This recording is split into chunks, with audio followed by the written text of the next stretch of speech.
Hola, ¿qué tal? ¿Cómo les va? Muy bienvenidos a esta, ya ni me acuerdo qué edición es de Saltemos el Muro, una conversación diferente para pasar por el lado, por la tangente, por la caletera de la polarización y tratar de abrirnos a conversaciones diferentes, conversaciones que nos convengan a todos. ¿Ah? Como siempre, con Joaquín Lavín, Alberto Mayor, que anduvieron de gira, como los Rolling Stones, ¿o no? Sí, más o menos. Sí, hicimos una gira nacional, pero no, hemos estado en varias partes ya, pero la última semana estuvimos justo hace una semana atrás en la Cámara Chilena de la Construcción, que hay como un evento anual que se reúnen todos los consejeros de la Cámara, que es un gremio bastante especial porque hay mucha presencia de regiones, entonces grandes constructoras, pequeñas constructoras. Y esto fue en Chillán, en un hotel, yo lo conocía, pero bastante nuevo, porque ahí está el casino también. ¿Eh? Y nos llevaron a una viña en la comuna de San Nicolás a probar unos vinos del Valle de Nitata. Pero la presentación que hicimos estuvo bastante buena y fue concordante con un que hizo después, porque después de nosotros partíamos en la mañana, a las 9 de la mañana, venía Cristian Valdivieso de Criteria con la Paula Comanday de, del 13 Radio, ¿eh? Que hablaron algo que empalmó bastante con lo que nosotros habíamos dicho. Y después nosotros tuvimos también el martes una reunión en que pusimos nuestro tema con los ejecutivos de Entel. Eran todos los ejecutivos como primera línea de Entel, bastante bien también, acá en Santiago. No sé qué te pareció a ti, Alberto. No, muy buena porque, bueno, además tuvimos un poquito de conversación después, al final, y qué sé yo, y la verdad es que es bien interesante porque justamente se revela que todavía estamos en la época del hastío, ¿no? De la necesidad de encontrar un camino, una respuesta. Y, y también, bueno, y se producen estos fenómenos bien interesantes como la conversación siempre gira, bueno, el plebiscito, pero ahora mi ley, ¿ya? Entonces todo eso articula una pregunta de cómo se configura una conversación que sea un consenso relevante, o sea, la construcción de un consenso, pero que sea relevante, que logre salir efectivamente de los moldes establecidos, y un consenso que salga de los moldes suele ser difícil porque normalmente el consenso funciona muy fácil con aquellas cosas que están dentro de los moldes. Entonces, todo ese proceso, esa conversación ha sido, hay mucha gente que lo ve con desesperanza, con bastante desesperanza. Eh, Hay otros que lo ven con una cierta inquietud respecto al futuro, pero no necesariamente con desesperanza, y hay otros que son un poco más optimistas, pero en general ese número ha ido decreciendo de manera veloz en los últimos meses, años. Voy a preguntar a ustedes en qué categoría están dentro de esas tres, para que no autodefinamos. Recordémosle a la gente, porque puede que alguien esté agarrando este capítulo por primera vez, que hemos hecho algunos anteriores. El origen de esta conversación no es una volada podcastera, porque si más, como hay muchos podcasts que son los del momento, sino que está acotadísimo a un documento que ustedes firmaron que se llama Tregua y Estrategia. Se dieron la lata ahí de estar varios meses con lápiz y papel, anotando y conversando sobre justamente temas que son oportunidades para el país en este contexto de vertiginosos cambios tecnológicos y geopolíticos, y que no estamos aprovechando, no estamos perdiendo, es decir, estamos dejando de ganar, unos más, otros menos, como sea, pero todos dejando de ganar cosas por estar en otras conversaciones. Y bueno, era evidente que, y yo creo que ese es uno de los problemas, no vaya a exponer alguna parte sobre esto y te preguntan por mi ley, porque siempre te van a preguntar por el tema de la semana, que es muy entretenido porque todos tenemos opinión, pero en la medida que vamos detrás de la locomotora de la actualidad, no tenemos opción de agarrar este otro tren de la conversación estratégica que no pasa por la actualidad. Así que bueno, subámonos 2 minutos al tren de la actualidad y cuéntenme qué dijeron de mi ley. No, ahí tenemos mucho que contar, po, porque hay mucho que, no, mucho que dijimos y mucho que no dijimos, porque básicamente, o sea, lo primero que hay que decir a propósito de lograr salir de la discusión de la caja, hay que decir, hay que reconocerle a Milei que salió bastante de la caja. O sea, ser presidente de Argentina mientras dices que Margaret Thatcher es admirable, es salirse de la caja en serio, digamos, ¿no? O sea, en eso Milei Es una manera de verlo, es una manera de verlo. sí, no tiene comparación en ese sentido, porque fue muy osado en sus expresiones. ¿Ya? Las escenas sexuales con las que definió al Estado eran ominosas, impúdicas, pecaminosas, ¿ya? Y despreciables. Entonces era una cosa sorprendente. Así es que fue bien interesante, pero yo creo que lo más interesante, a mi juicio, de lo que pasó con Milei, voy a resumirlo, es que primero eh, estamos en presencia de un fenómeno que tiene que ver no solo con Milei, es un fenómeno que tiene que ver con el peronismo. El peronismo, recordemos que el peronismo nunca había sido completamente de izquierda, era una cosa extraña. Y desde los Kirchner, que se ancló en la izquierda, perdiendo su vertebración hacia otros sectores, y puede ser que este sea la primera señal de que el peronismo, de que el kirchnerismo haya destruido el peronismo en términos estrictos, y que se haya quedado en un porcentaje específico, un tercio de la población, y que le cueste moverse desde allí. Y eso sería un escenario muy distinto porque esa es otra Argentina que no ha existido en mucho tiempo. Eso es lo primero. Lo segundo es que eh, la postura de Milei tiene dos cosas interesantes, más allá de lo extravagante, digamos, y del experimento de hacer una serie de cosas que supuestamente va a hacer. Pero hay una cosa que es interesante, que es que eh, probablemente él va a apuntar a un conflicto muy parecido a Thatcher con los sindicatos, entendiendo que hay posibilidades de ganar ese conflicto, de ganar reputacionalmente ese conflicto. Entonces es interesante mirar cómo va a ir con eso. El tema de las privatizaciones probablemente tiene que ir más con eso que con otra cosa, con chocar con los sindicatos y ver esa pulsada política que no parece tonta, digamos, en el sentido de que efectivamente los sindicatos ya no son lo que eran en términos de reputación. Entonces creo que es interesante. En segundo lugar, que yo creo que además esto produce un magneto de esos sectores con buena fortuna, algunos con gigantesca fortuna, que ya no son monetaristas, que ya no son neoclásicos, sino que son ya directamente lo que se denomina políticamente, y ya no económicamente, un anarcocapitalista, ¿no? Alguien que considera que el rol del Estado no solo tiene que reducirse como los minarquistas, sino que ya tiene que ser casi cero, y que el impuesto es un robo y todo eso.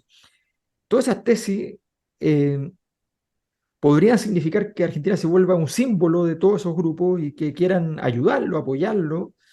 Hay señales al respecto y creo que es interesante mirar qué es lo que pasa con eso. Para Chile es importante saber qué va a pasar con el entronque Milei-Musk, que es evidente. O sea, hay un entronque evidente, y es evidente que a Musk le interesa por el litio en el norte de Argentina. Así que hay que mirar con harta atención eso. Me preguntaba quién iba a poner de embajador ahí, porque era interesante cómo quién podía gestionar una situación como esa. Eligieron a alguien que más bien enfríe el escenario, ¿ya? No lo caliente, que es una opción. La otra era pensar tener algo más osado, pero no fue lo que se hizo.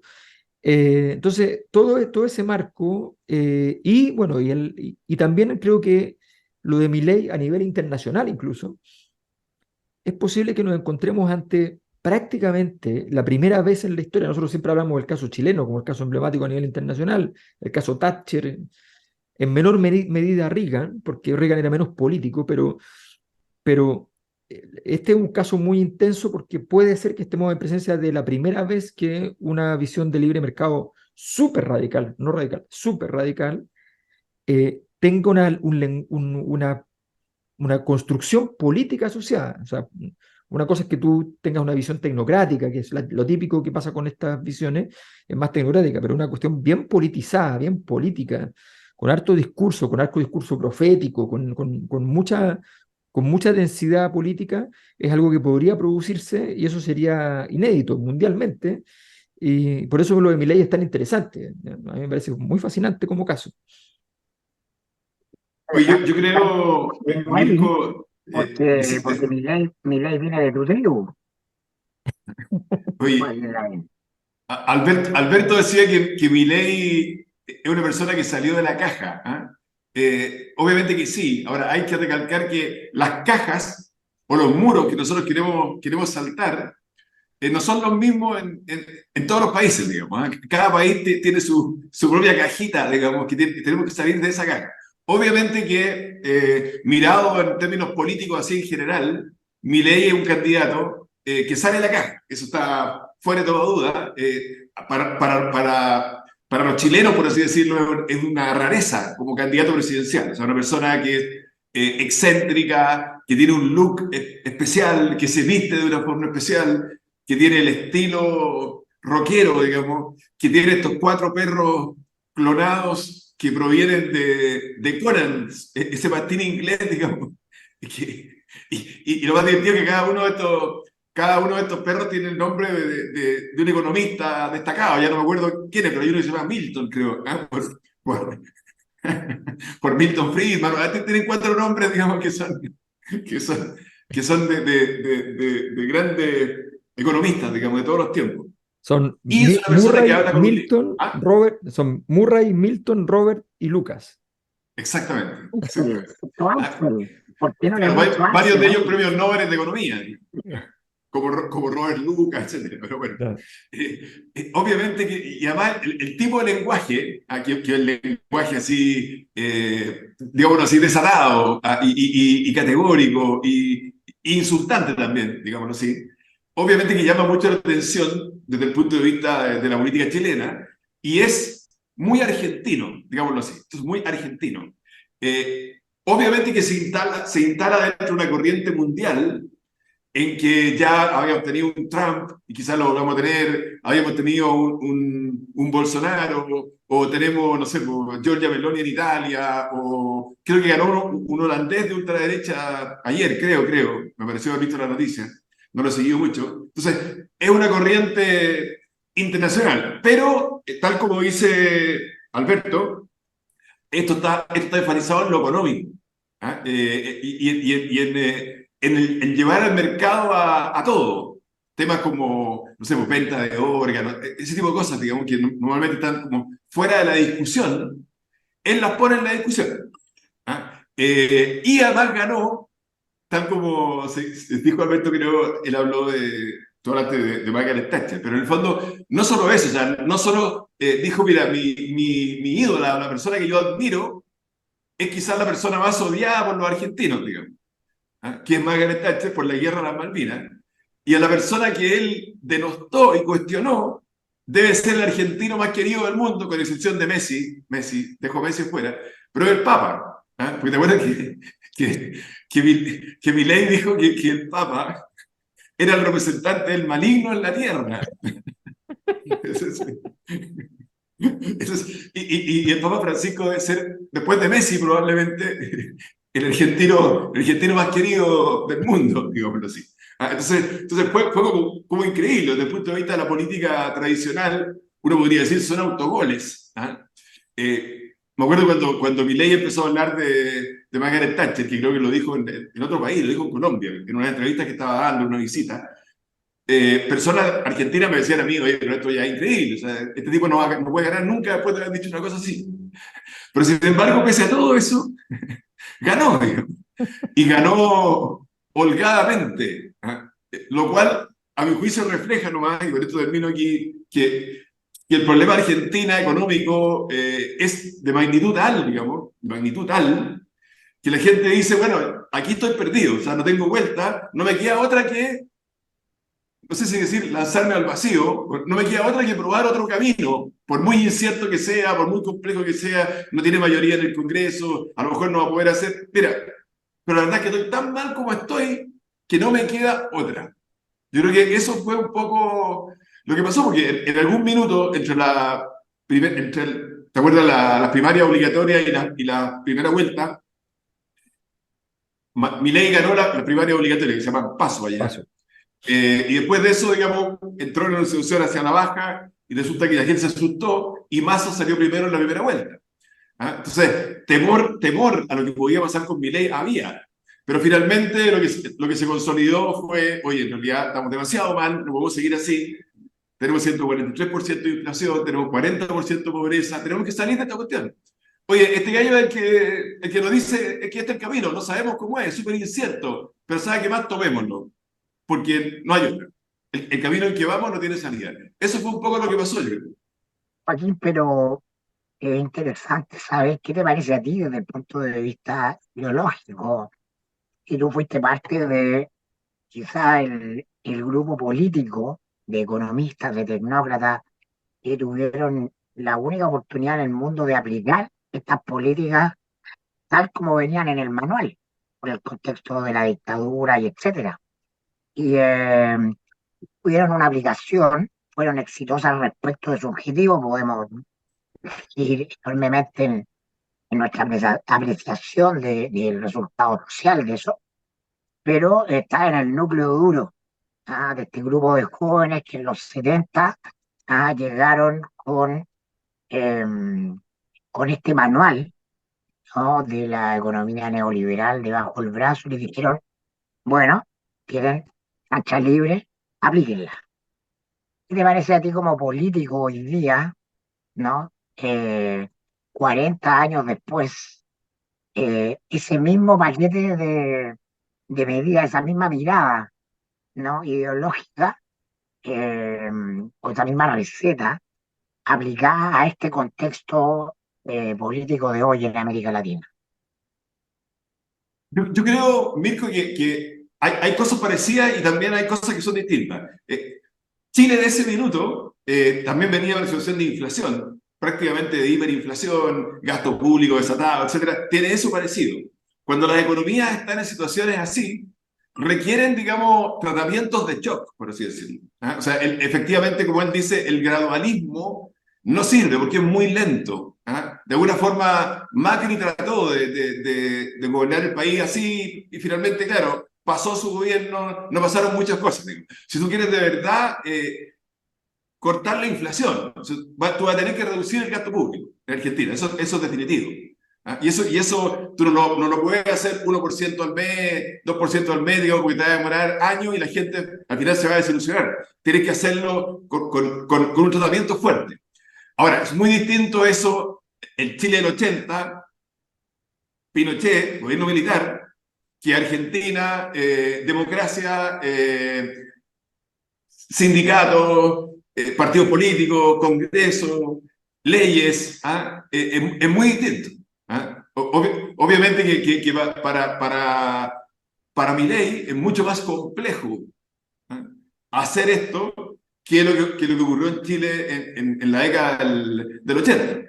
Ahora, él va más allá de los Chicago Boys, por así decirlo, en el sentido de que su mirada, que Alberto definía como anarcocapitalista, él se define como libertario, que más que liberal, digamos así. O sea, él introduce el mercado prácticamente en todas las áreas. Pero yo creo que la principal diferencia está en el contexto, obviamente, político, de que tratamientos de shock violentos en democracia, exitosos, no recuerdo, digamos, debe haber ejemplos, ¿eh? A lo mejor ustedes tienen, debe haber ejemplos, pero no recuerdo como ejemplos así de tratamientos de shock tan intensos como el que Bueno, Argentina claro, va a requerir. hay un libro que se llama La doctrina del shock, ¿no?, que parte todas las corrientes de la literatura crítica del sistema neoliberal que empiezan a tener mucha pluma por allá a finales de los 90. Claro, Y porque las cosas sí, no son instantáneas. Pues. Entonces tú cuando provocas este tratamiento de shock y cuando tú, por ejemplo, reduces el gasto público, provoca un impacto en la economía que se nota. ¿Ah? Se nota en una disminución de la actividad económica, etcétera, y mientras tanto empiezan a emerger ¿ah? Es como cuando Chile, digamos, se abrió al mundo. Obviamente Chile bajó los aranceles, se abrió el mundo, pero claro, entre que empiezas tú a exportar salmones, madera, fruta, bueno, las empresas chilenas industriales, digamos, que compiten con el exterior, que se ven obviamente muy afectadas. ¿Ah? La automotriz que había en Arica, todas esas cosas, digamos, bueno, murieron. Ahora que había que hacerlo, había que hacerlo. Ahora, ¿cómo haces tú eso? En democracia, con congresos, con leyes, con sindicatos, con derecho a huelga y con todo, esa es la parte más compleja. Y con Sí, tiquetero. las terapias de shock son bien complejas porque, de hecho, el ejemplo del cual nacen es de la Alemania federal después de la guerra, que cómo salir de un estancamiento económico, de alta inflación, vienes de la guerra, estás destruido, cómo ordenas esa economía, ese tratamiento de shock que resulta finalmente ser exitoso, pero que tiene muchas ayudas externas, es muy inaudito, digamos, no tiene mucha comparabilidad, es el que va a inspirar a Gonzalo Sánchez de Lozada después en Bolivia a hacer algo parecido respecto a la situación de Bolivia y fue lo que va a ir generando una especie de paralelismos para la doctrina que finalmente de estas terapias de shock. Entonces, pero efectivamente son casos, cada caso de una crisis siempre es muy específico y la excentricidad de lo que está proponiendo Milei es extraordinaria. Ahora sí, Oye, oye, sí, sí, una cosa respecto a lo que decían aquí, Alberto, que también me preocupa a mí, que esto tiene efectos sobre Chile. Primero, digamos, obviamente que a Chile le conviene que a Argentina le vaya bien, debería ser un socio comercial relevante, por lo tanto que su economía se recupere sería excelente. Ahora, preocupación por el tema litio, efectivamente Elon Musk mandó no solo Elon Musk, también, por ejemplo, hoy día la empresa argentina, la empresa más valiosa de Latinoamérica, se llama Mercado Libre, que es una empresa argentina creada por Marcos Galperín, un joven argentino, digamos, que obviamente creó una especie de Amazon latinoamericano, que siempre se ha tomado como un caso especial porque obviamente la economía argentina es una economía adversa desde el punto de vista de las startups, complejo ganar terreno allá, y él creó la empresa que hoy día es cuarta o quinta en valoración, depende del minuto que tú lo tomes, de América Latina, o sea, de todas, incluyendo las empresas brasileñas. Se lanza en la bolsa de Nueva York, etcétera. Es un ultra super unicornio, se diría en términos de startups. Ah, Marco Galperín, mandó un tweet apenas subo resultados que decía libres, ¿ah? Y mostraba una cadena que se rompía. Y después vino un tweet también de Elon Musk, no sé si Alberto se acuerda de las palabras, yo no me acuerdo exactamente cuáles eran las palabras, era muy corto también, pero era como felicitando, digamos, el minuto. Y obviamente que Tesla Se ve. viene la prosperidad. Se viene la prosperidad, ¿no? Claro, Sí, era muy, muy clarísimo. sí. Se viene la prosperidad. O sea, como diciendo, oye, Elon Musk, estamos hablando de la persona más rica del mundo, ¿ah? Con SpaceX, Starlink, Tesla, ahora X, Twitter, todo lo que queramos. Entonces, si él se la juega por Argentina, digamos, y dice, ya, aquí va a estar la clave del litio, y aquí vamos a instalar Tesla, es complejo para nosotros. Porque hasta ahora nosotros somos, entre comillas, los reyes del litio en Latinoamérica, nos gana Australia, pero hay litio en salares en Bolivia, que hasta ahora no ha hecho nada, y en Argentina, que hasta ahora ha hecho poco. Si esto se desata, tiene sus complejidades también para nosotros. no he opinado, ¿no? Públicamente de Milei, pero decir que me parece muy coherente la elección de Milei con este síntoma de descomposición de los sistemas políticos en todo el mundo, porque tiene dos elementos que son fundamentales de este final de siglo de las democracias liberales. Primero, el discurso de Milley, con el que accede a través de esta significación que es la telepolítica, donde si no haces un show no tienes espacio, eh, que habla de una impugnación completa y directa de la casta, ¿ah? De todos los políticos, ¿ah? De izquierda, centro, derecha, los que han estado siempre. En eso es Podemos, del año 2009, 2010, el mismo lenguaje que Pablo Iglesias, ¿no? La casta. Todos los fenómenos en política que surgen a partir de ese minuto históricos, ¿no?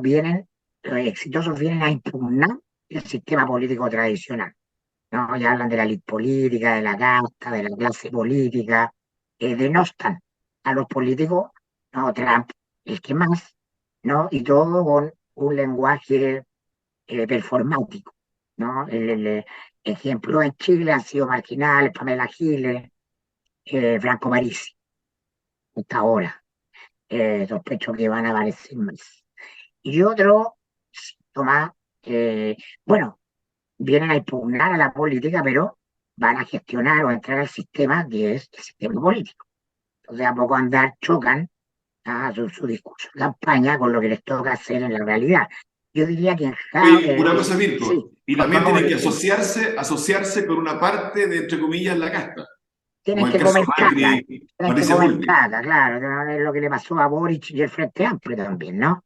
Venían a reemplazar la vieja política, ¿no? Y lo necesitan porque si no el barco se le hunde, ¿no? Porque están administrando y gestionando el sistema, ¿no? Eso es muy importante no olvidar.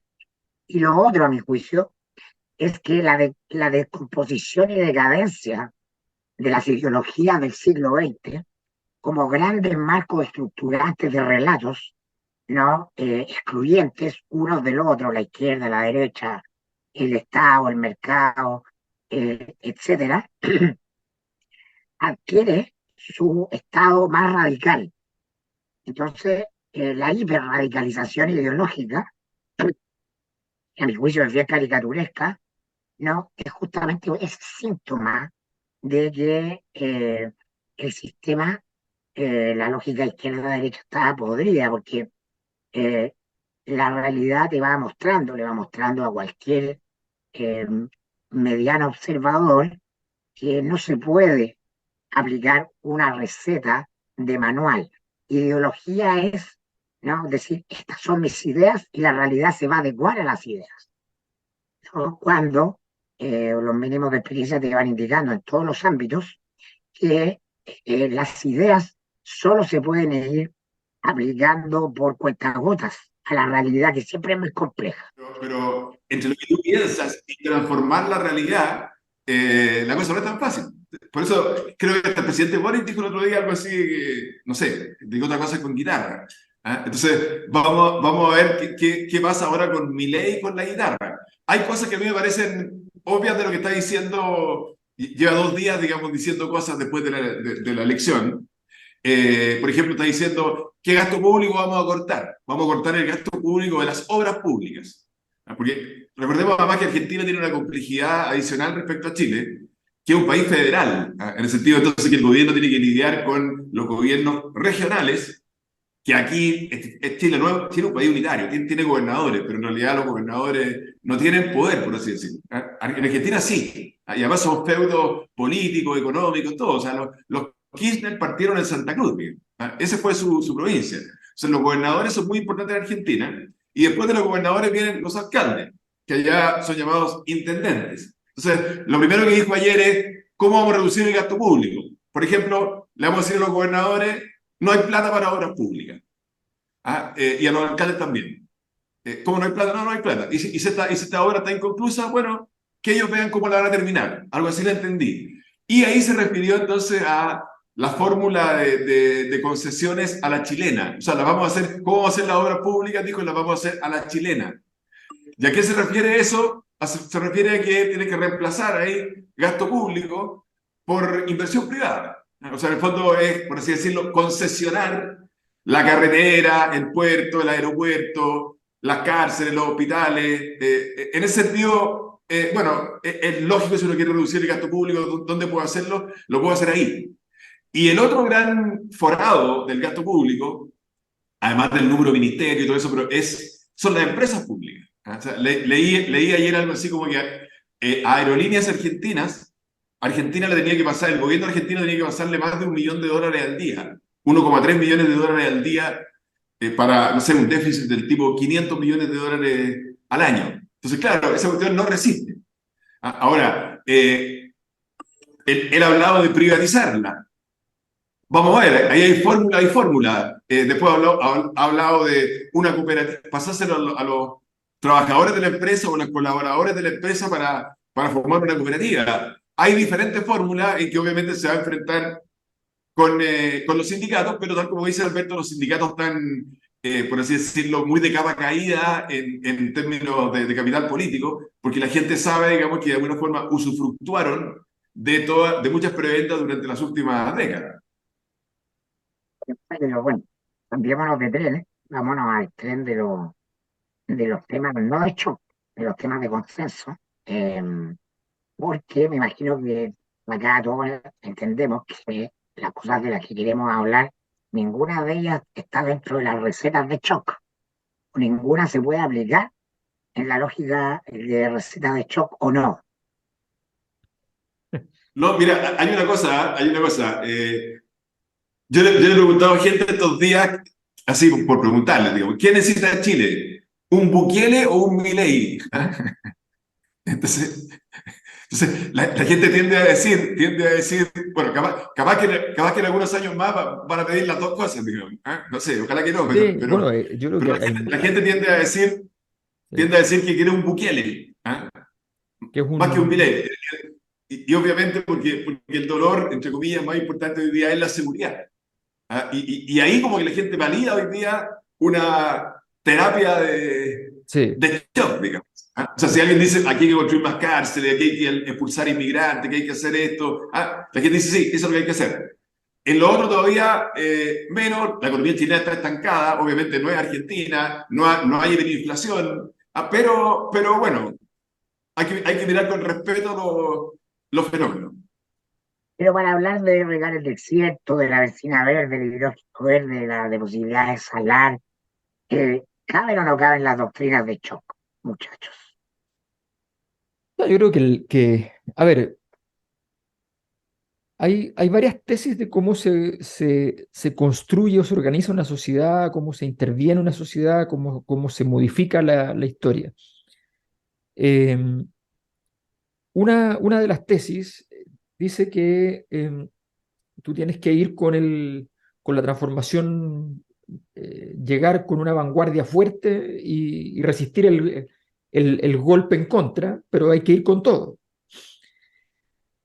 Eso no es del todo falso, pero es cierto, lo que más o menos enseña la historia es que en general eso puede ocurrir, pero no puede ocurrir con un cóctel. Tiene que ser un elemento central fuerte, ¿ya? Por ejemplo, en este caso Bukele, la seguridad, ¿ya? Vas con un elemento central fuerte y el resto de las cosas se van ordenando en torno a ese elemento central.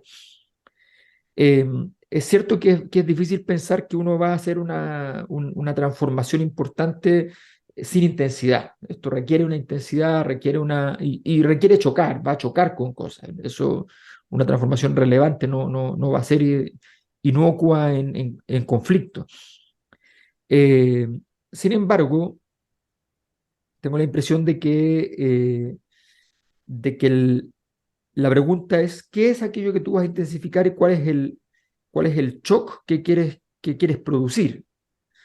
Yo creo que la doctrina de shock normalmente se utiliza para hablar que al reducir el gasto público tú generas un shock social. Las condiciones en Chile para un shock social son cero. O sea, vienes de justamente tener un estallido y por tanto ese espacio no existe. De hecho, si nos fijamos, la ultraderecha chilena, o sea, Kast, su reivindicación fundamental no es la doctrina económica.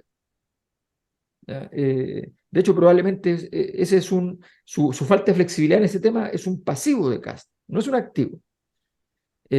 Kast lo que viene a representar es una visión más light, pero de la propuesta de orden. O sea, está más cerca de Bukele que de Milei, aunque en la realidad está más cerca de Milei que de Bukele. Pero su votante está esperando de él una función más de Bukele que de Milei. Entonces yo creo que sí creo que hay ciertas dimensiones en las cuales Chile necesita un poco de doctrina de choque, en el sentido de que pero básicamente creo que Chile necesita un shock en inversión pública, o sea, Chile necesita salir a hacer infraestructura pública, necesita dar una señal de impacto, de construcción, y ahí hay que ver cuál es el mecanismo más adecuado. Y lo segundo es que Chile tiene un desafío que no se puede hacer gradual, que es intentar hacer una intervención sobre el área de educación de gran tamaño, porque la magnitud de la crisis que tiene, la magnitud de la decadencia que tienes, es de tal tamaño que no te va a servir una cosa de empezar a, mira, vamos a reformar esto, vamos a hacer esto, no te va a servir. Tú tienes que entrar con un tema de educación muy, muy fuerte, que se note en la sala de clases, que sea notorio en la calidad de la enseñanza, que sea notorio en las condiciones de empleabilidad futura, que tenga sentido respecto a la transferencia tecnológica, a las nuevas tecnologías, a las energías renovables, a la programación computacional. Chile está a cada rato diciendo que Chile tiene un potencial turístico, tiene un potencial turístico. No tenemos trabajadores para ese potencial turístico, no los tenemos. No sabemos nada de ese negocio. Lo hacemos porque lo hacemos. La gente viene porque aquí hay la pesca más cotizada del mundo, la Patagonia que en todo el mundo se vende, el desierto más seco del mundo, pero estamos vendiendo el hardware, no tenemos el software.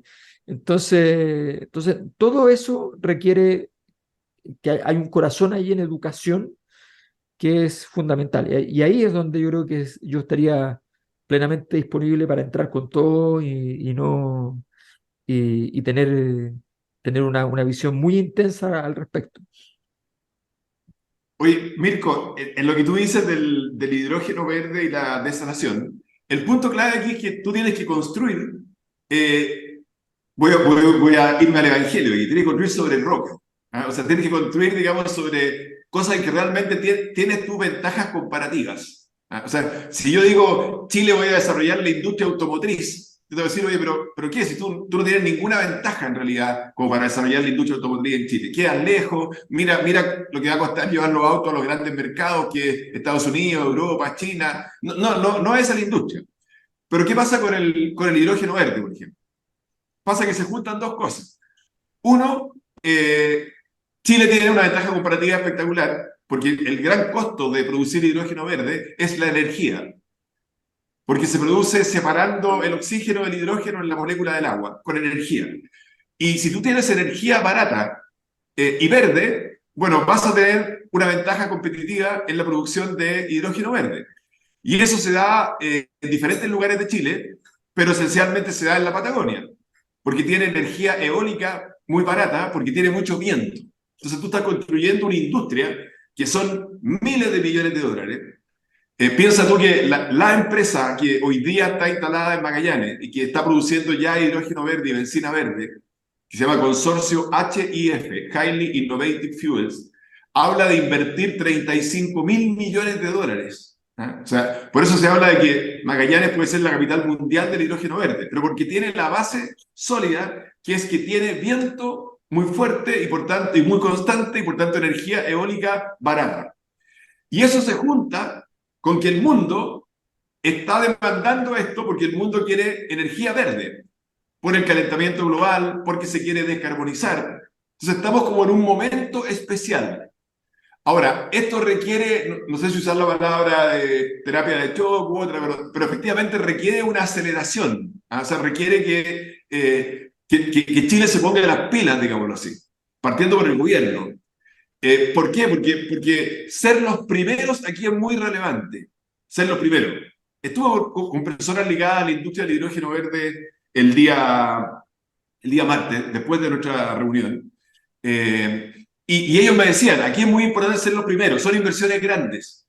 Una planta mediana, 5.000 millones de dólares. Entonces, si tú la haces primero en Uruguay, probablemente ya no la hiciste en Chile. O si la haces primero en Texas, ya no la hiciste en Chile. ¿Ah? Entonces tiene las mejores ventajas, Chile, pero no somos los únicos, no somos los únicos. ¿Ah? Entonces tenemos que apurarnos. Y ese es el sentido de urgencia que hoy día yo veo que está faltando. Yo les pregunto, ¿puede, por ejemplo, hacerlo una región al margen del gobierno central? ¿Puede haber alguna figura de autoridad, no sé, po, un alcalde que diga en esta comuna vamos a hacer esto porque y aquí ahí junta un consenso que es más fácil, igual es difícil, todo el Estado está hecho mierda, pero eh, puede haber una capacidad de consensuar mucho más rápido, es más probable en pequeño que en grande. Puede ocurrir algo así, podemos no mirar a lo que haga el gobierno central, el Estado central en eso.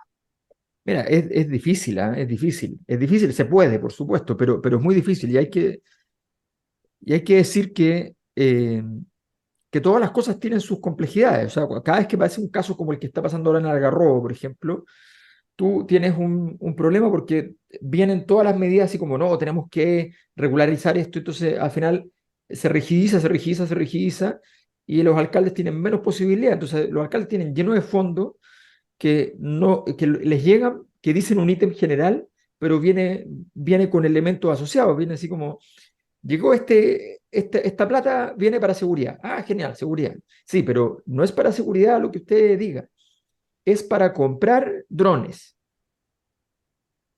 Ah, chuna, ya. Entonces, ¿y con qué plata contrato a la persona que maneja los drones? Ah, no, no, eso no viene en la partida. Eh, ¿Y con qué Típico. plata meto un software a los drones para que los drones tengan gracia? Porque los drones sin software son cámaras fotográficas volando, ¿ya? Entonces, eh, no, tampoco tenemos eso, no viene incluido. Entonces, el, los fondos que manejan son súper limitados. Otros fondos tienen que ir, se pueden solicitar, pero te los tienen que aprobar en el gobierno central y por tanto hay poco espacio para innovar en ese sentido. ¿En qué se puede innovar? Y ahí es donde la creatividad y la capacidad de liderazgo político se nota, es en la posibilidad de articular acciones de instituciones públicas que son más operativas, qué sé yo, los colegios, ¿ya? Las universidades, articular acciones, facilitar el trabajo para que ocurran cosas en tu comuna, para poder gestionar, porque Chile tiene un presupuesto distribuido muy bajo. O sea, hablamos de Argentina que tiene como el 15% de su PIB en términos del gasto, se va a las regiones, ¿ya? Eh, Chile está muy lejos, pero bueno, muy lejos de tener el 15% de su PIB dedicado a eso. Está muy, muy lejos. Para que tengamos una idea, el gasto social en Argentina es como 24% del PIB, o sea, es una cosa, lo que va a las regiones es muy grande, a los municipios va solo un 3%, que ya es bastante más que lo que va en Chile, en todo caso proporcionalmente. Chile tiene un porcentaje del presupuesto, no del PIB, debe ser poquito menos o sea, poquito más que en Chile. Chile tiene como un 9% del presupuesto. Entonces, objetivamente, eh, es las posibilidades que tiene el sistema público de innovar son escasas. El sector público, una autoridad no puede decir, oye, ¿sabes qué tenemos esta plata que no la vamos a ocupar en no sé qué ítem y sencillamente la voy a ocupar en otro ítem? Lo que está en educación lo voy a ver a seguridad, lo que tengo en seguridad lo voy a ver a educación. No puede hacer eso. Entonces, esas complejidades que muchas veces tienen que ver con la capacidad regulatoria y que efectivamente tienen objetivos de transparencia, de probidad, en fin, un conjunto de elementos, pero también hacen difícil la gestión. Pero creo que la iniciativa, la capacidad de poder proyectar liderazgo, eh, yo creo que eso es algo que sí pueden hacer los gobiernos regionales, los alcaldes, en fin, y los líderes en general. Yo creo que los liderazgos muchas veces se miden por a mí me dio, a mí me pareció, por ejemplo, siempre nunca vi el problema, tal vez estoy equivocado, no tengo todos los antecedentes, pero yo nunca vi el problema de lo que pasó con la embajadora chilena en Londres. Yo lo que vi es que hizo su pega y que la hizo bien y que la echaron por hacerla bien. Eso es lo que yo vi, ¿ya? O sea, reunirse con el rey, ¿ya? Conseguir proyectos, conseguir que te suban empresas de arquitectura, que te suban fundaciones del rey, que te pongan plata, ¿ya? Es su pega. Preguntarle, o sea, que un embajador cuando hizo algo le tiene que preguntar si puede hacerlo al ministro de Relaciones Exteriores. Yo no sé si eso es una cosa muy inteligente, no lo veo, No veo un país muy moderno, un país que tiene que pedirle permiso para hacer donaciones, ¿ya? Al ministro de Relaciones, a ver si le gustan. Cuando tú estás ahí representando al país, estás encomendado a representar el país. Bueno, de hecho, hoy día creo que supe que demandó al Estado, el primer ex embajador que demanda al Estado por la situación. Demandó al Estado a la ex embajadora. Entonces, a mí me parece que en general hay poco espacio y poca cultura de innovación, y yo esperaba que un gobierno como este, un gobierno joven, no tuviera tanta aversión al riesgo en este tipo de cosas, ¿no? Oye, yo creo, Mirko, que los gobernadores regionales, dentro de que tienen poco poder, por así decirlo, administrativo, como dijimos antes, sí podrían tener un liderazgo importante en esto. O sea, por ejemplo, por decirte algo, el gobernador de Antofagasta, porque en Antofagasta está todo pasando, ahí se junta todo. ¿Ah? Porque ahí está la minería, ahí está el cobre, ahí está el litio, están los salares, ahí hay desalación, Antofagasta toma agua desalada, ahí, digamos, hay plantas de hidrógeno verde que se están instalando para fabricar explosivos verdes para la minería. ¿Ah? Bueno, en fin, o sea, y el gobernador de Magallanes, por ejemplo. ¿Ah? El gobernador de Magallanes podría tener también un rol bien importante en esto. ¿Por qué? Porque ellos podrían ordenar, por así decirlo, a la región detrás de objetivos comunes. O sea, si yo fuera gobernador de Magallanes, o sea, yo me compraría al tiro la tesis, oye, Magallanes, capital mundial del hidrógeno verde. ¿Ah? Y por tanto, vamos para adelante y peleemos por el hidrógeno verde, que el hidrógeno verde salga, y voy a hablar al Consejo de Ministros para que los proyectos se aprueben, trato de arbitrar con las comunidades para solucionar los problemas. Por ejemplo, aquí está todo, lo hablamos en la Cámara de la Construcción, Alberto ahí sabe más que yo del tema, pero la permisología o la tramitología, porque no sé cuál es la palabra exacta, pero en el fondo es una especie de carrera de vallas hacer estos grandes proyectos. Y ni siquiera los grandes proyectos, hasta un edificio es una carrera de vallas. ¿Eh? Entonces, por ejemplo, la permisología, hoy día este consorcio HIF que produce hidrógeno verde y benzina verde, está frenada su expansión por el eventual impacto en la migración de ciertas aves de la Patagonia que puede tener estas torres eólicas. ¿Ah? Entonces, bueno, obviamente ya, yo entiendo, hay que armonizar crecimiento con medio ambiente, pero también, pero armonicémoslo, hagámoslo. Oye, habrá que correr las torres.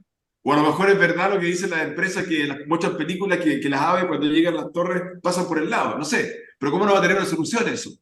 Que no signifique años de tramitación. Entonces, ahí creo que los liderazgos políticos, aunque no tengan a lo mejor poder administrativo, son muy importantes. O sea, para eso está Ricardo, la mira, política, para eso está. Leonardo Capagazo, Ricardo Díaz era compañero mío en el colegio, así que le vamos a mandar este programa. ¿Ricardo era compañero tuyo? Sí, en San Ignacio. Sí, pues, sí, pues. No, tiene una oportunidad gigante. Mira, yo lo hablaba con el decano, estuvimos alguna vez en la facultad ahí de la Católica del Norte de Ingeniería con Joaquín, de hecho, fue el segundo lugar donde se presentó esta presentación. Y Hernán Cáceres se llama el decano, que es un decano bien de mucha gestión, bien movido, que ha trabajado un montón y tiene un proyecto muy interesante. Entonces, yo le decía, pues le decía justamente a propósito de la capital de hidrógeno verde para Magallanes, yo le decía, mira, eh, tu universidad tienes que presentarla como la universidad más importante del Triángulo del Litio, ¿no? Y, y efectivamente, después me contó que había ido a algunos viajes y lo había usado, y era al tiro, la reunión cambiaba, era como, oye, a ver, ¿pero cómo eso? Sí, lo que pasa es que yo estoy a tantos kilómetros del litio, estoy a tantos kilómetros del litio, pero además no hay ninguna universidad que tenga el desarrollo de ingeniería que nosotros tenemos dentro del triángulo del litio. Listo, ya está, pues ya eres el socio obvio inmediatamente. Entonces hay un tema también justamente de instalar ciertos elementos que es parte de la acción política, particular en la universidad, pero general del país, porque a todos nos conviene que la universidad más importante del Triángulo del Litio sea una universidad chilena, y nos conviene que además los proyectos de inversión que se hagan asociados a esa universidad o a la Universidad de Atacama también, que va a tener un rol muy importante al respecto, se articulen porque la gente va a querer estudiar, de cualquier parte del mundo, va a querer estudiar en universidades que sepan de litio, ¿ya? Y no van a ser muchas universidades las que tengan expertise en el tema. O sea, tienes allí, muchas universidades van a querer estar en aquellos lugares donde la energía solar es con la más alta radiación del mundo y que por tanto se supone que, se presume que deben saber del tema. Todo eso es una oportunidad y eso es lo que tenemos que potenciar. Y Alberto, tú te caíste, se cayó tu Sí, wifi. Cuando estábamos hablando con Joaquín y yo le mencionaba a Joaquín que en el ámbito de mi business, del coaching en la organización, hay una frase muy potente que es la cultura se desarrolla a la estrategia. Es decir, cómo una buena idea ingenieril, planificada, organizada, calculada, ¿no? De principio a fin, puede irse por el tacho de la basura, porque la cultura, que es eso invisible donde cae, no está preparada, ¿no? No está moldeada, no ha sido previamente trabajada para comprender, porque la cultura es fundamental en cualquier actividad humana en conjunto, para comprender las familias tienen culturas, ¿no? Las empresas, las organizaciones y bueno, los países. Y yo, bueno, vengo haciendo eh, podcast con Alberto Cerrato, y una cosa que siento que los dos un poco chocamos con la cultura chilena, y tú también de alguna forma, Joaquín, esta idea de lo pichiruchi. En el coaching es muy importante el tamaño de tus sueños, tu visión. Antes de salir afuera, antes de calcular afuera cómo está el escenario, es decir, la burocracia, los permisos, todo, ¿de qué tamaño es tu visión? De general, por alguna causa profunda, en Chile el tamaño de los sueños es pequeño y ese, a mi juicio, es uno de los problemas centrales. No pensamos en pequeño. ¿Ah? Estamos de alguna manera transversalmente desempoderados. Y aquí no me refiero a la gente más humilde, me refiero a una mentalidad país, ¿no? Desempoderados de lo central, de lo que consiste el desarrollo, que es la posibilidad de pensar en grande. ¿No? El desarrollo no es solamente un estado del PIB, un nivel de ingreso, es un estado de la mente, antes que eso.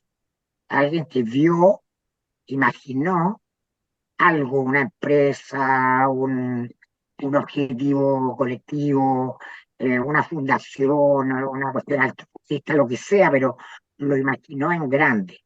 Y como que carecemos de eso, ¿no?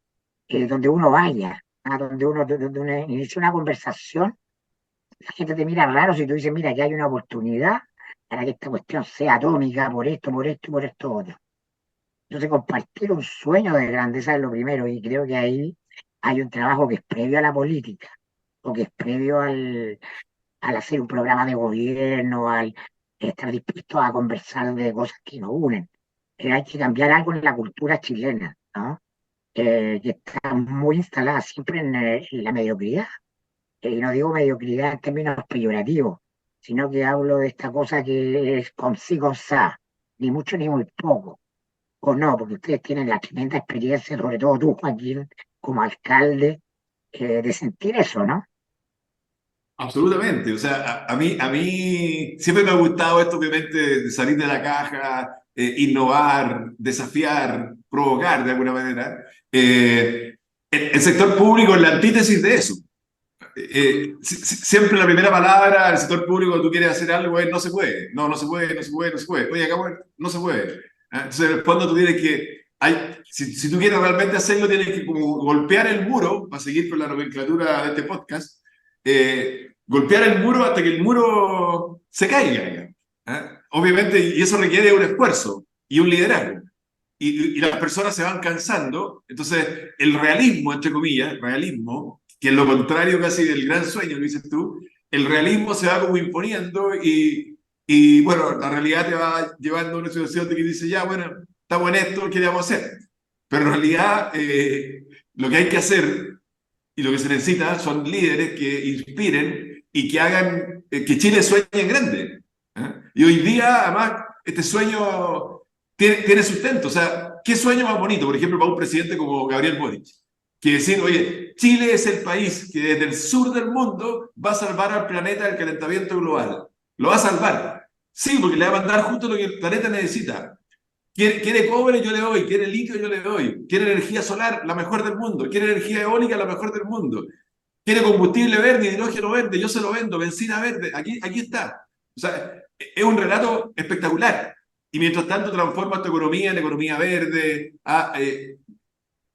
Obviamente cambian la educación, como dice Alberto, para que los alumnos de ese liceo de Paillaco que conocimos se transformen en los expertos, digamos, en instalación de paneles solares, en arreglar turbinas eólicas. O sea, hay todo un desarrollo país que va con esto.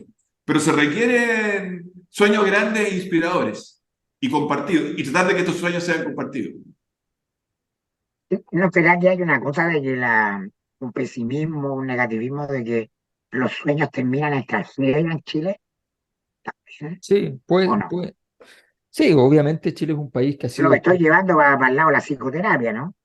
No, no, pero yo creo que hay mucho de eso, hay mucho de eso. El reivindicar un sueño es complejo porque los sueños tienen esta dimensión romántica, el, la- el- el romanticismo más allá en esa frontera que excede con mucho a Ricardo Arjona, digamos, el romanticismo siempre está muy emparentado con el conflicto, con la guerra, con el despertar de las emociones más subterráneas y de alta conflictividad. El romanticismo no es una luz tenue y una música melosa, digamos. Entonces, no es solo eso, al menos. Entonces, en esa dimensión es complejo porque efectivamente los sueños tienen esa dimensión en la cual tú por luchar por los sueños puedes llegar también muy lejos, pero creo que es evidente y